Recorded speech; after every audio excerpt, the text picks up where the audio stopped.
মার্কিন পররাষ্ট্রমন্ত্রী Marco Rubio এবং রাশিয়ার পররাষ্ট্রমন্ত্রী সের্গেই লাভরভ বৃহস্পতিবার মালয়েশিয়ায় এক গুরুত্বপূর্ণ বৈঠকে অংশগ্রহণ করেন।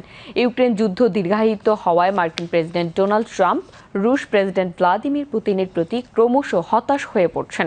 এমন মন্তব্যের পরই এই বৈঠক অনুষ্ঠিত হলো। প্রায় 50 মিনিটে স্থায়ী হয় লাভরভ এবং রুবিওর এই বৈঠক। বৈঠকের পর রুবিও জানান তাদের মধ্যে একটি স্পষ্ট এবং গুরুত্বপূর্ণ আলোচনা হয়েছে।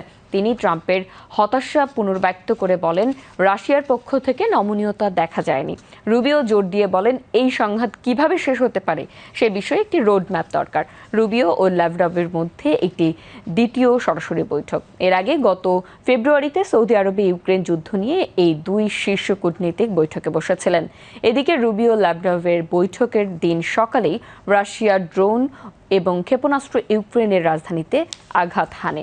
রাশিয়ার ক্রমবর্ধমান হামলায় ইউক্রেনের বিমান প্রতিরক্ষা ব্যবস্থা চাপের মুখে পড়েছে, যার ফলে হাজার হাজার মানুষ রাতারাতি বোমা আশ্রয়কেন্দ্রে যেতে বাধ্য হয়েছে।